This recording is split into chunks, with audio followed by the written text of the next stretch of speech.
दशम श्रेणी अनुशीलनी 6C दत्त वृत्तरे समबाहु त्रिभुज वर्गचित्र एवं सुषम षडभुजर अंतर्लिखन परिलिखन संपर्क रे केते गुडे चित्रर अंकन आमे समाधान करिबा।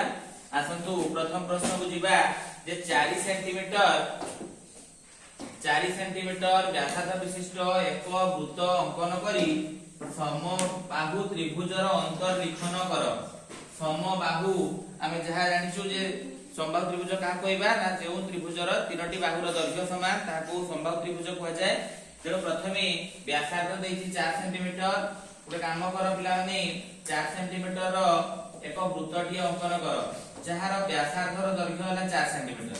वर्तमान जे कोनसी गोटे बिंदु रे कंपास रो मुन बसेई 1 2 3 4 5 एवं 6 भाग करदला।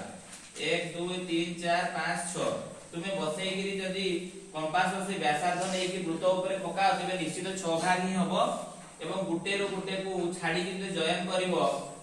धर एठी ना देलो A B C D E F 6 T बिंदु पाइछो गोटे छाडी गुटे को जदी नबो तबे निश्चित भाव रे तुमे गोटे समबाहु त्रिभुज पाइबो। धर या को छाडीले C एवं E को जोग करले B को छाडी देले C एवं A को जोग करले A को F को छाडी देले A एवं E को जोग करले। वर्तमान A C E एक आवश्यकीय त्रिभुज हे परिबो जहा कि तुमर समबाहु त्रिभुज वृत्त भितर से अंतर्लिखित हेछि बा अंतर्लिखन हेछि। तबे नेक्स्ट क्वेश्चन को जिबा पिला ने देखो। नेक्स्ट क्वेश्चन कोइ 3.5 सेंटीमीटर व्यासार्ध विशिष्ट को वृत्त अंकन करी समबाहु त्रिभुजर परिलिखन। समबाहु त्रिभुजर परिलिखन ठीक सेंती 3.5 रो गोटे वृत्त अंकन कलो। 3.5 रो वृत्त अंकन कर साला परे 1 2 3 4 5 6 भाग हे जीवो। 6 भाग हला परे जो वृत्त कंपास रो मुन बसई के 3.5 सेंटीमीटर रो वृत्त अंकन करिचो वृत्त ऊपर 6 भाग करनेला परे जे कोनोसी तीनोटी गुटे छाडी गुटे व्यासार्ध अंकन करो ना दे दियो याकु धर A B C। वर्तमान जो तीनोटी बिंदु पाइलो सब बिंदु रे गोटे गोटे 90 डिग्री कोण अंकन करिवो। एठी गोटे 90 डिग्री एवं A बिंदु रे गोटे 90 डिग्री कोण अंकन कले जहा पाइबो जो त्रिभुज पाइबो ता ना दे दियो P Q R। वर्तमान P Q R एक आवश्यक समबाहु त्रिभुज हे जिवो। P Q R एक आवश्यक समबाहु त्रिभुज जहा कि वृत्तर बाहर अछि अर्थात परिलिखन होइछि। नेक्स्ट क्वेश्चन को जिबा। नेक्स्ट क्वेश्चन देखो गोटे इंपोर्टेंट क्वेश्चन 7.5 सेंटीमीटर व्यासार्ध विशिष्ट एक वृत्त व्यासार्ध रे समकोणी समद्विबाहु त्रिभुजर अंतर्लिखन करिबा। तो व्यासर दैर्घ्य 7.5 गोटे काम कर पिला माने A रु B को एठी 7.5 सेंटीमीटर व्यासार्ध अंकन करी तार लंब समद्विखंड अंकन कर। कंपास A रे बसेई तळ एवं ऊपर को आधार बेसी चाप नियो नेला परे जो छेद बिंदु पाउचो ओ ताको ना दियो।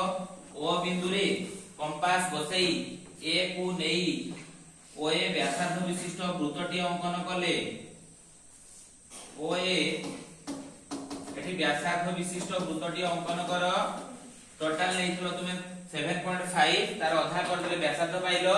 वर्तमान वृत्त को जो बिंदु रे छेद कला ता ना दे दियो C या ना दे दियो C। एठी C ना दियो। वर्तमान तुमे जदी C रु A को C रु B को जोग करूछो तबे A B C एक आवश्यक समकोणी समद्विबाहु त्रिभुज हे जिवो। समद्विबाहु त्रिभुज हे परिबो। नेक्स्ट क्वेश्चन को जिबा। ए देखो 9 सेंटीमीटर व्यास विशिष्ट एक वृत्त अंकन करी ABC समद्विबाहु त्रिभुजर अंतर्लिखन करो जहार भूमि हेइथिबो निश्चित भाव रे 7 सेंटीमीटर।